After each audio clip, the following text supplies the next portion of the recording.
সালামু আলাইকুম। আমি আন্তরিকভাবে দুঃখিত এই ফারদিন ছেলেটার কারণে। আমি লাইভটা শেষ করতে গিয়া লাইভটা ডিলিট করে দিচ্ছি।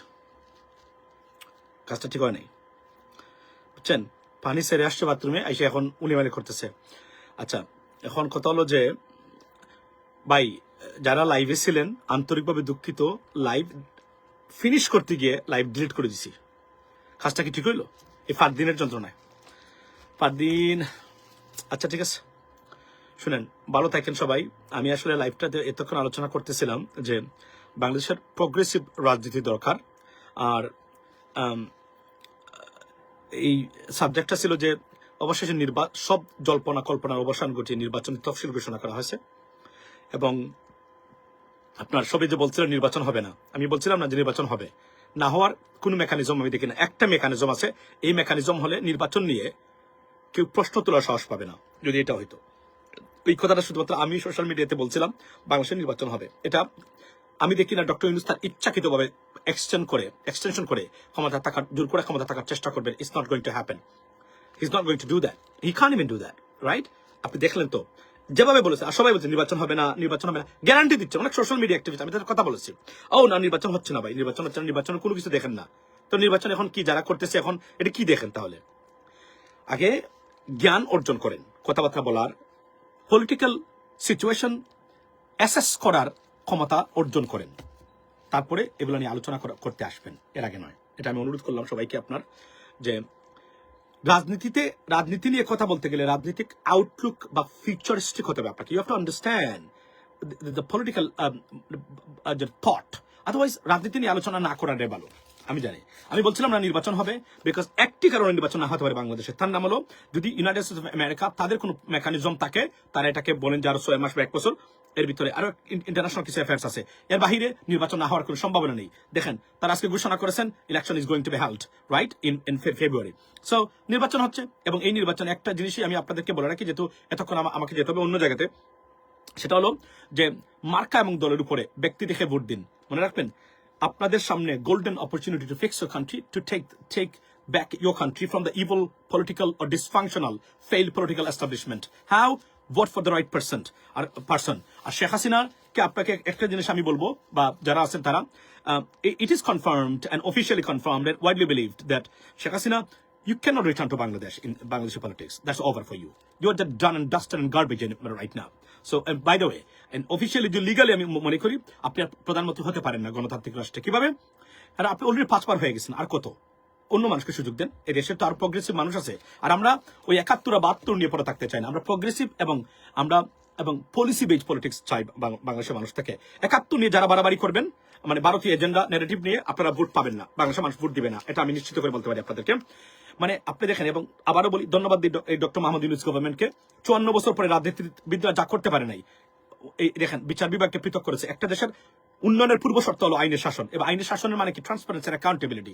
এটা নিশ্চিত কিভাবে হয়? সেটা হচ্ছে যে বিচার বিভাগ দিয়ে হয়, জুডিশিয়ারি। আমেরিকা টিকে আছে এই মুহূর্তে শুধুমাত্র মানে বিচার বিভাগের কারণে, আর নাহলে অনেক ঘটনা ঘটতে পারতো এখন। এবং এই 54 বছর পরে এই মানে বিচার বিভাগকে নির্বাহী বিভাগ থেকে পৃথক করেছেন, যা 8 বছর ধরে বলে আসছি এই সরকার। আপনারা পারলেন না কেন? আপনারা জুডিশিয়াল কমিশন গঠন করতে পারলেন না কেন? পুলিশ কমিশন গঠন করতে পারলেন না কেন? আপনারা বন্দর ব্যবস্থাপনা আনতে পারলেন না কেন? আমরা এখনো চাচ্ছি এয়ারপোর্টের ব্যবস্থাপনা, লাগেজ হ্যান্ডলিং বিদেশি কোম্পানির কাছে দেওয়া হোক। এগুলো কেন পারলেন না? প্রথমেই অ্যাপোলোজাইজ করেন যারা ক্ষমতার স্বাদ নিয়েছেন অতীতে, বলেন আমরা করতে পারি নাই, আমরা sorry, but we are going to make it correct. আমরা করবো, এবার আমাদেরকে ভোট দেন, কথা দিচ্ছি। সে দ্যাট এর বাহিরে আপনারা অটোমেটিকলি এসে মানে খালি ভোট পেয়ে যাবেন, ভোট চাইবেন আর ভোট পাবেন, হবে না। It's over right now. Enough is enough. We are sick of your political agenda. There is no progressive agenda. There is no policy-based agenda. খালি ভ্রান্ত ধারণা। পৃথিবীতে মানে একটা রাষ্ট্র বাংলাদেশের, যেখানে আপনি টকশো 98% টকশো শুরু হয় 1971 আর 75 দিয়ে। এগুলো আমি কি করবো? আমি কি এগুলা মানে তরকারি রান্না করে খাবো? আর কত ভাই? 54 বছরে আপনারা সেটেল করতে পারলেন না কেন এই আনসেটেল জিনিসগুলো, ডিসপিউটেড জিনিসগুলো? It's a failure. Apologize to the nation before you talking about it or raising these issues. If not, shut your mouth forever. That's what I'm telling you today right now. And Sheikh Hasina, আপনাকে বলি, আপনি প্রতিদিন হুমকি দামকি দিচ্ছেন, হত্যা নির্দেশ দিচ্ছেন, দেখলাম মানে হত্যার নির্দেশ দিচ্ছেন অনেককেই দেখলাম। আপনার যে হত্যা করতে হবে, তাকে এই করতে হবে সেই করতে হবে, করে দেখাও, এটা বলতেছেন।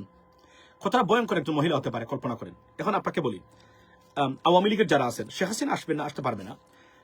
আওয়ামী লীগ যদি কখনো রাজনীতি ফিরতে চায়, দেখুন আমি তো আওয়ামী লীগ মানে নিষিদ্ধের বিরোধিতা করেছি, আপনারা জানেন সেটা, রাইট? বরং এই যে লিস্ট করতেছেন, দৌড়ে ফেলবেন, খেয়ে ফেলবেন, ছিঁড়ে ফেলবেন, হুমড়ে ফেলবেন, মেরে ফেলবেন, এগুলো না করে লিস্ট করেন কি করলে আওয়ামী লীগ আবার বাংলাদেশের রাজনীতিতে ফিরতে পারে। এটা এই বুদ্ধিটা নেন। এই বুদ্ধি শেখ হাসিনাকে দিয়েছিলাম 5 বছর আগে। এই বুদ্ধি মতো কাজ করলে মানে এই ডিস্ট্রাকশন দিয়ে বাংলাদেশ ছাড়তে হতো না। বাংলাদেশে ক্ষমতা না থাকলেও বাংলাদেশ থাকতে পারতেন, সেটা আপনার নাই। এই জন্য বলছি লিস্ট কি করবেন, কি কি স্ট্র্যাটেজি করলে আওয়ামী লীগ বাংলাদেশের রাজনীতিতে ফিরতে পারবে। আর এই যে বই বিধি দেখিয়ে করে ফেলবো, ছিঁড়ে ফেলবো, মেরে ফেলবো, এগুলা করে বাংলাদেশে কখনোই ফিরতে পারবেন না। That's over.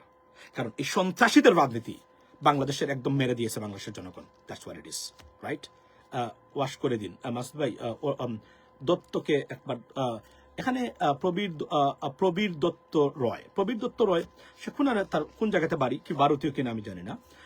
আপনি বুঝতেছেন তার নাম শুনেই যে হোয়াট কাইন্ড অফ জিন he is like carrying, right? So আমার এই যে বক্তব্য বা বাংলাদেশের পক্ষে কোনো বক্তব্য, বাংলাদেশের পক্ষে এনি স্টেটমেন্ট ও speech in favor of Bangladesh, it is going against Probir Dotto jara ache tader. So he doesn't like that. He wouldn't like that. It's normal. It's by gene, determined by gene. That's the bottom line, right? So you don't like that. He wants to see Narendra Modi Bangladesh আসছে, বাংলাদেশ কাঁপছে, ভারতের ডরে কাঁপছে, পেঁয়াজ এবং চাল না দিয়া মানে দিলে বাংলাদেশের কাঙ্গালিরা খাবে না, এগুলো সে শুনতে চায়। That's not going to work anymore.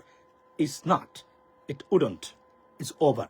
Doctor Yunus কি করেছে ভারতের, এটা যদি কেউ কল্পনা করতে পারেন, ভারতের যারা আছেন মানে উগ্র ভারতীয় যারা আছেন, হাই হুতাশ করে মরে ছাড়ার কোনো পথ নাই, এমন কাজ করে গেছে doctor Mohammad Yunus. That's what it is, that's what it is.